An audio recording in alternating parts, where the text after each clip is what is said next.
Leviticus 22 continues the Holiness Code, focusing on maintaining the sanctity of the sacrificial system and priesthood.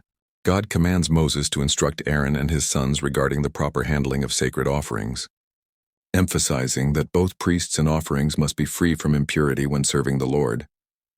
The first section, verses 1 to 16, addresses how priests must preserve ritual purity while handling holy things. Any priest who becomes ceremonially unclean, through contact with a corpse, certain skin diseases, or bodily discharges, must abstain from eating the sacred offerings until they have washed and waited until evening.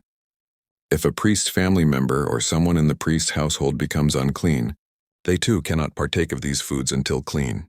Outsiders and guests are excluded from consuming holy food, but those born in his house or slaves purchased by the priest may eat of it.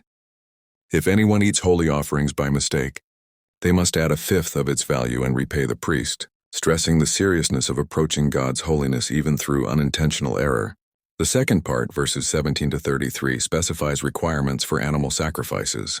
Any animal offered must be without blemish. No blindness, broken limbs, wounds, skin diseases, or deformities are permitted. Sacrifices made for vows or free will offerings must meet this standard of physical perfection as a symbol of wholehearted devotion. However, certain minor defects, limbs too long or too short, are permitted for free will, non-vow offerings, but not for those tied to a vow or obligation.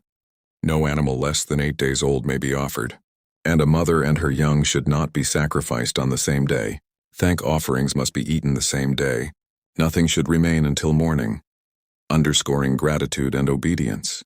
God's repeated refrain in this chapter, "You shall not profane my holy name, but I will be sanctified among the Israelites," reminds Israel and the priests that their call to holiness is rooted in the nature and authority of God Himself. The guidelines for handling holy food and offering perfect sacrifices are not arbitrary, but reflect God's desire for purity, reverence, and special relationship with His people. Please don't forget to share, like, and subscribe. Thanks.